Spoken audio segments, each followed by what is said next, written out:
Welcome back to the deep dive. So, today we're doing something a little different, something unique. Yeah, I'd say so. We're sort of flipping the script. Usually we're dissecting these complex systems, hidden histories, you know the drill.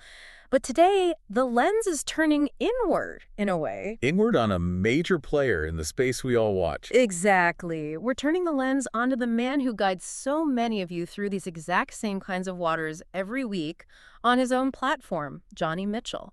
That's right. And for this deep dive, our source material, it's not the usual academic papers or declassified documents. No. It's the transcripts, the massive, exhaustive collection of transcripts from Mitchell's own show, The Connect. And our mission here is to really analyze his own narrative, the story he tells about himself, Yeah. to understand the person behind that microphone, and maybe more importantly, how his past forms the unshakable foundation for what he does now. It's his personal source code, really. We're trying to figure out what makes the whole thing tick. Right. It's about providing a shortcut to understanding the well-informed basis of his entire operation. It's not just a biography. We're dissecting what we're calling his currency of credibility. And that's the perfect term for it. Because it is a currency. It is. Where does it come from? Why is it so valuable in today's media landscape?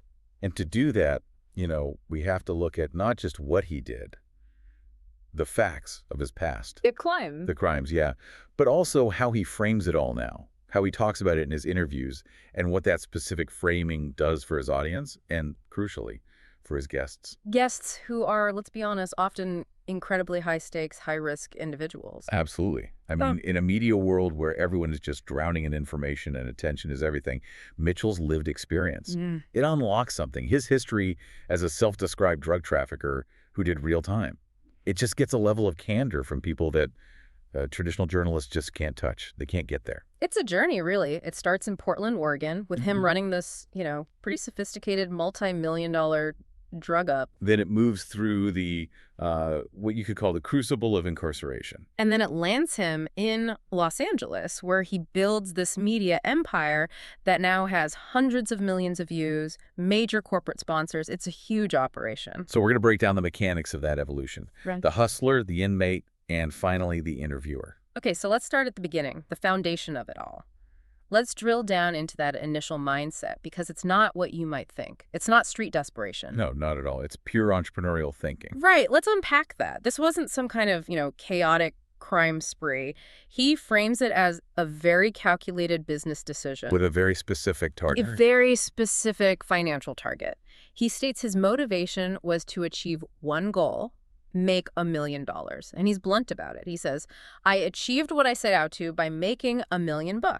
And that clarity is everything. It's the core of it. His whole early career was defined by this almost ruthless capitalist drive. Yeah. He wasn't really chasing gang status or territory or even just the thrill of it. He was aiming for a number he thought would buy him freedom down the line. But this is where the narrative gets, I think, really interesting and complicated. It's his cost-benefit analysis of what came next. The consequences. Yeah, the consequences. He looks back on it now and says it was absolutely worth it to do 18 months in prison for $1 million at age 24.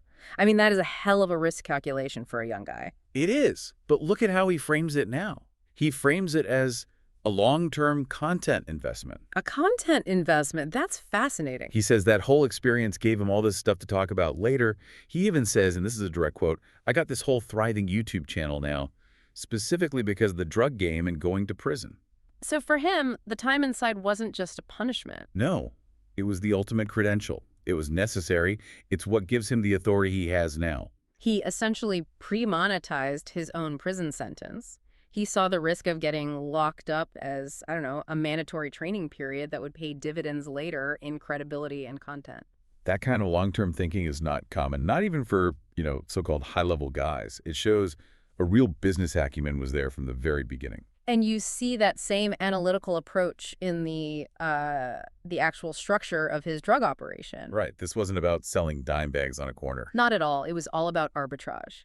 He was trafficking high-quality West Coast weed from Oregon and California out to the Midwest and the East Coast, where the prices were through the roof because of scarcity. That pivot from being just a local dealer to an interstate wholesaler, that was the whole key to scaling up. He realized selling locally in Portland might make him, what, $1,000 profit per pound? which is good money, but But it's small potatoes. He said the biggest money was flipping product out of state. He saw the bigger picture. he looked at the price differences across the country, he and his partners, and they realized they were just leaving money on the table. A lot of money.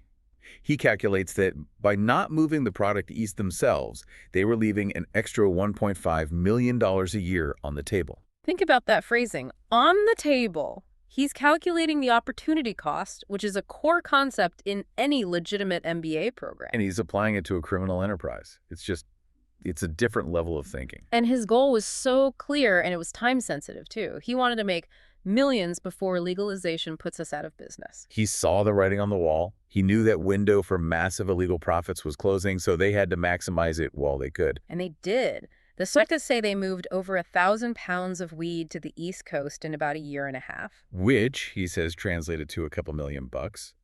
They built a sophisticated, high-risk, but incredibly profitable wholesale operation. So how did they do it? I mean, how do you move that much product across the country and manage that kind of risk? We have to get into the logistics, the actual, business of the crime. Well, a huge part of it was using established mail services. This is a big cornerstone of modern trafficking, and he's very open about it. He says he owes UPS, FedEx, and the USPS a debt of gratitude. Which is an incredible thing to say. And then he follows it up with this hugely controversial claim that those services have shipped more drugs than Pablo Escobar and El Chapo combined. It's a provocative line, for sure. But it highlights a reality, right? Yeah. The infrastructure of legal commerce is just. It's almost impossible to fully police against someone who is determined and smart. And their method was built for volume, but also for risk mitigation. They would ship, 3 boxes a week? Yeah, 3 a week.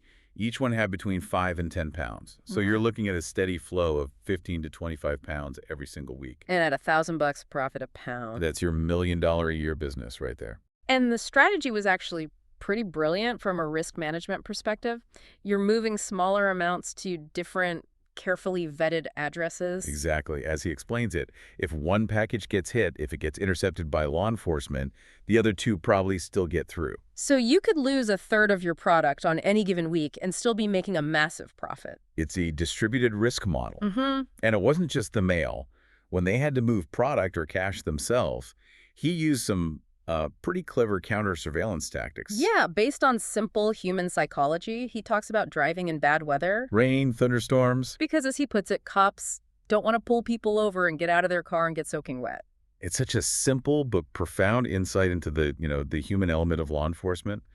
Cops are people. They don't want to stand in the pouring rain any more than you do. And this is where his anecdotes really start to give you a sense of the man. The stories provide the color. And the most memorable one has to be the Marine sticker tactic. Oh, this one is peak hustler mentality. Right, so he puts a simple United States Marine Corps sticker on the trap car. And for anyone listening, a trap car is a vehicle specifically used for transporting contraband.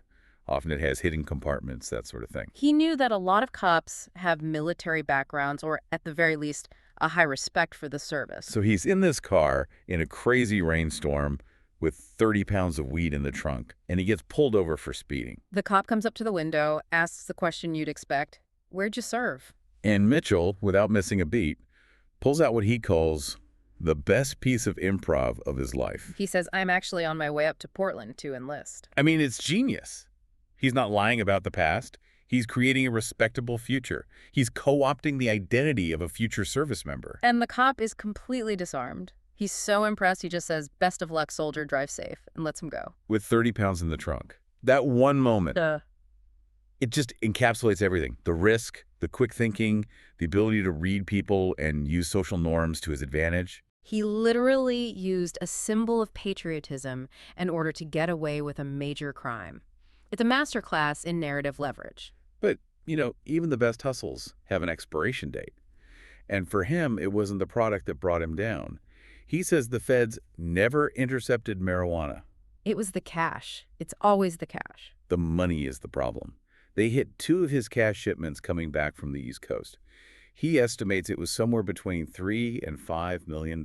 That is a staggering loss of capital, and it just shows you the vulnerability in any of these operations. Moving the product is one thing, but Getting the cash back safely is a whole different nightmare. And that's what put him on their radar. A drug-sniffing dog at a FedEx facility alerted on a package of money. They traced it back. And when the raid finally happened, they found a safe next to his bed with about $100,000 and what he calls getaway money. Yeah, cash he said he liked to have around because it helped him sleep good. The irony is just perfect. The very thing that gave him a sense of security was the exact thing that led them straight to his door. And if you connect all of this back to his podcast, to The Connect, you can see how this mindset, the entrepreneur, the calculator, the logistics guy, it's the lens he uses for every single one of his guests. Yeah, he's not just listening to their stories, he's analyzing their operations. Right. He talks about guests who lived this very, very rarefied life, even as a street guy, but he also sees that they were still in the trenches doing 12-hour shifts. He gets the grind. He respects the work, even if it was illegal. He humanizes the whole enterprise by focusing on the operational reality of it all. And he pulls lessons from it. He talks about customer service, a lesson he learned from his mother. Treat the customers well. Treat the customers well. And he gives the specific example of when he was running a small crack spot, he'd keep a bag of $1 bills. So if a customer was $1 short on a $10 purchase, He'd just say, "No sweat, I'll make it up."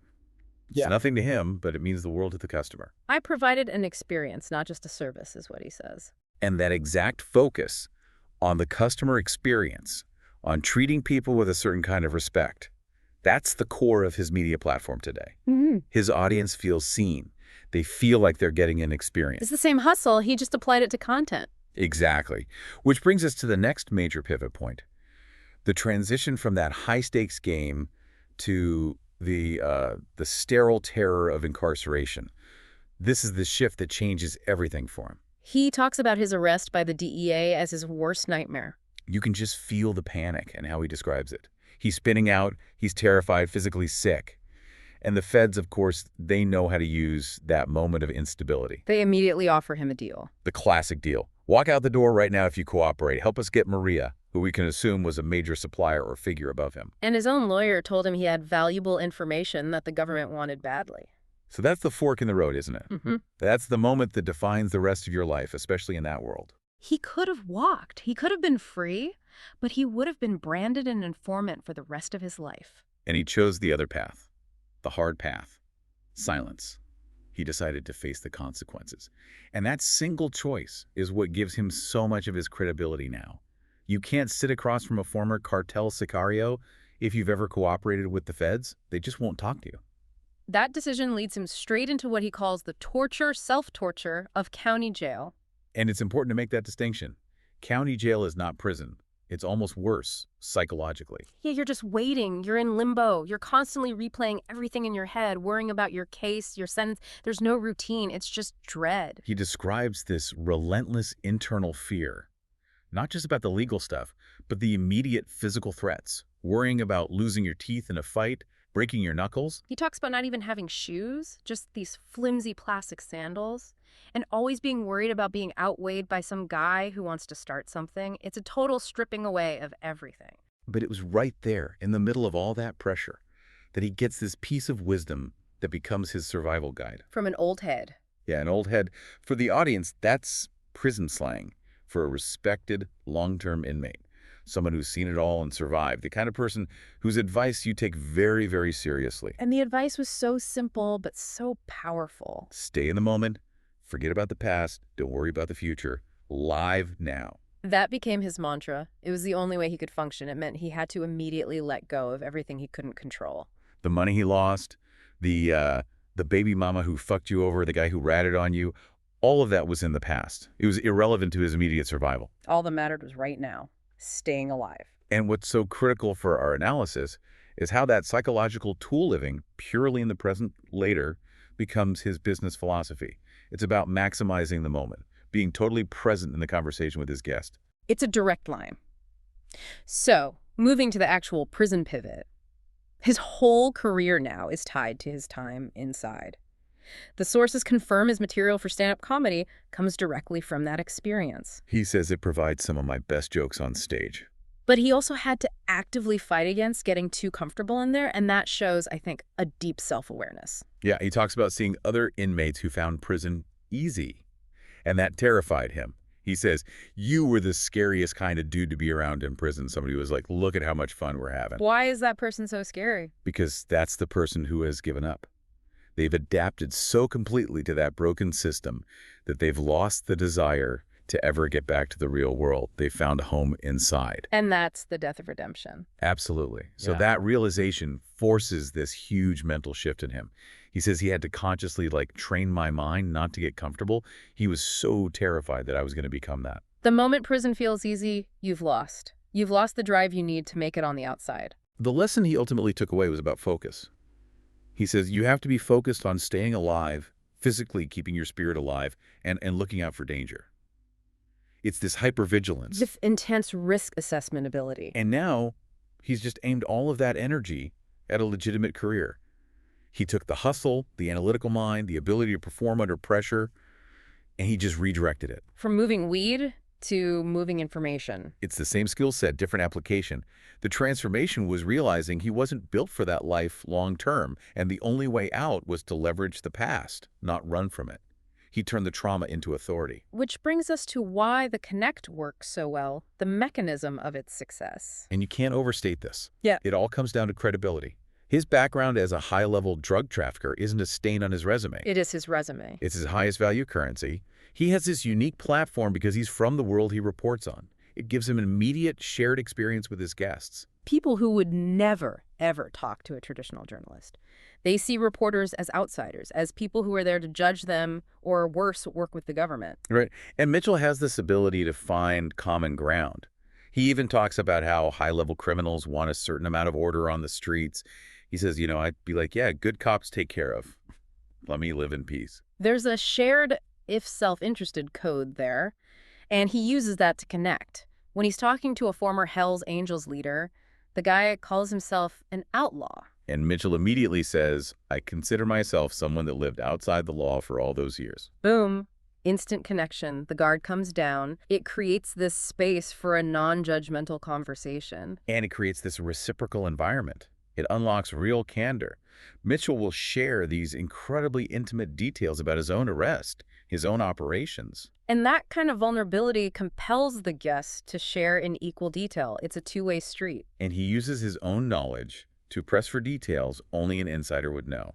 It's a brilliant interview tactic. We see it all the time in the transcripts. He'll be talking to a former trafficker, and I'll ask about the specific price drop of weed per pound over the years. He knows the numbers. He's fact-checking them in real time based on his own experience. When a guest mentions getting the wholesale price down from $4,000 to $500 a pound, Mitchell knows that's a realistic number for a massive operation. It confirms the guest's story. He knows the language, the logistics. He'll ask a former New York dealer how hard it was to meet a Colombian connect. And the dealer says, it's difficult to meet a connect, period, because it's all about trust and fronting money. Mitchell's question shows he already understands the fundamental difficulty. He's not asking what is a connect. He's asking about the nuances of the business. It's a conversation between peers, really. Former peers discussing their old trade. And in that sense, Mitchell isn't just an interviewer, he's a validator. He gives the guest permission to speak freely, to use the jargon, to get into the weeds without having to stop and explain everything to an outsider. So let's talk about the media empire itself, the new hustle. The amount of content he produces is it's staggering. It suggests a massive industrialized production schedule. It requires the same relentless drive that trafficking did. And you can see the business model is working just by looking at his sponsors. Yeah, they're diverse and they're major brands. BetterHelp for mental health, Prize Picks for gambling, Mando deodorant, True Classic apparel. It shows he has a very broad demographic appeal, and that major corporations see him as a safe and effective bet. And his endorsements feel personal. That's key to the brand. He's not just reading ad copy. No, he's giving testimonials. He says he uses BetterHelp every week, that it's helped his mental health. He says he wears True Classic clothes on dates. He's monetizing the trust he's built. The authenticity is the product that he's selling to the corporations. And the growth has been explosive. Forget the numbers, just look at the guests he's able to get. The Gotti family, Michael Franzese, guys from the Sinaloa and CJ&G cartels. And then he'll pivot to these totally different controversial conspiracy topics. Kurt Cobain, Garth Brooks. It shows His platform has influence that crosses all these different genres. He's basically become the go-to gatekeeper for the modern criminal testimony. Yep. He's created the one place where these people feel safe enough to tell their stories. Because he asks the tough insider questions that break down their criminal operations into something the average learner audience can actually understand. Which brings us to the really complex part of this whole thing, his interviewing style. The elephant in the room for a lot of critics. Yeah. People often point out that he interjects a lot, Yeah. that he shifts the focus back to himself, and we have to ask the question, is that a journalistic flaw, or is it actually the key to the whole thing? In today's media world, I'm not sure you can separate the two. I think that's the point. On one hand, yeah, he uses his own experience to correct his guests. He'll correct their terminology. Like when he points out a Dominican drug contact wasn't a gangster, he was a gene. And we should probably explain that. Gene is street slang for someone who is a genuine, high-level source, someone with direct ties to the product.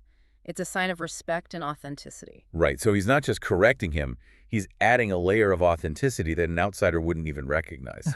Or he'll correct a guest on the purity of cocaine, because he knows from experience what's realistic and what's not. So when he says, in my case, yeah, or I did that when I was in county jail, he's doing two things at once. He's reestablishing his credibility. I've been there, I know what you're talking about. And he's also providing context for the audience. He's basically acting as a real-time translator and fact-checker for this hidden world. And I think that's the primary function. He's synthesizing this raw criminal experience for a general audience. When he explains the prices, the jargon, the logistics, he's being an expert guide. So what some people see as ego Is actually the mechanism of his authority. It's how he proves he belongs in that conversation. which leads us to the big one, the ethical dilemma. We have to talk about the tension in building a media empire on criminal testimony. It's a huge question. Is this exploitation of past trauma, or is it a genuine platform for redemption? And to be fair, Mitchell himself seems very aware of this paradox. He flat out says, I got this whole thriving YouTube channel now because of his criminal past. He knows he commodified his own downfall. So the whole conversation really centers on this idea of the redemption narrative. His story is the ultimate redemption story. Crime, consequence, correction, and now massive success. But what's the responsibility of a host who profits by platforming people who admit to, truly horrific things? Murder, violence, running massive criminal enterprises. How do you do that responsibly? Well, he seems to try by providing critical context and sometimes a kind of moral filter. Yeah, he'll give his own analysis of the criminal structures. Like when he talks about the Zetas cartel, he says they were doing way too much. He calls them the narcos version of ISIS. Right. He's signaling that even within that world, there are lines.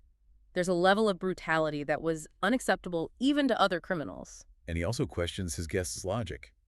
He pushes back. He challenges that Hell's Angel leader, asking him how fighting a rival gang isn't criminal activity.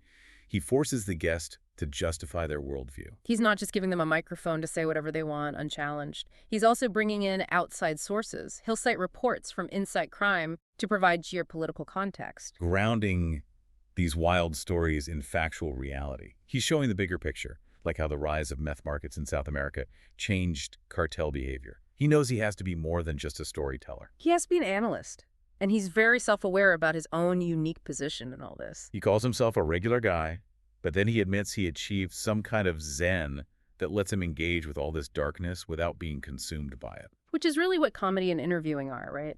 A Yep. way to process and monetize that kind of experience. It's the full circle. He connects his success today directly to his past as a hustler. The same risk-taking, the same drive to find the arbitrage opportunity. The difference between a $1,000 profit in Portland and a $4,000 profit on the East Coast. That same mindset is now laser-focused on maximizing the narrative potential of his own life story and the stories of his guests. The hustle didn't end. It just went legit. It's fascinating because he really is the embodiment of the American self-made man, just seen through this really dark, distorted prism of crime and punishment. He took the skills he learned in an illegal marketplace, logistics, risk assessment, sales, customer relations, and he just flawlessly applied them to digital media. His product isn't weed anymore. It's authenticity. It's pure authenticity. And the sheer volume of his content, the constant stream of clips and interviews, it mimics the operational demands of his old life. You got to keep the product moving. You have to saturate the market. And you mitigate risk By diversifying your streams. It's the same logic that made him ship 3 small boxes instead of one big one. It's a high-volume, high-reward approach to media. So when you really break it down, his content serves as this incredibly effective, controversial shortcut for the audience. Right. You, the listener, get to feel well-informed about the deepest, darkest corners of the criminal underworld. But you don't have to take any of the risks. He's the translator. He provides the access. And that's where the tension lies. His authority comes from transgression. It doesn't come from a journalism degree. It comes from lived high-stakes experience. And in today's media world, that kind of raw authenticity often matters more to an audience than any traditional credential. It's created this whole new marketplace for credibility, where what we want from our guide isn't moral purity. We just want proof they know the territory, no matter how they learned it. Mitchell navigated the system, he paid his debt, and now he's using the scar tissue as a map for the rest of us.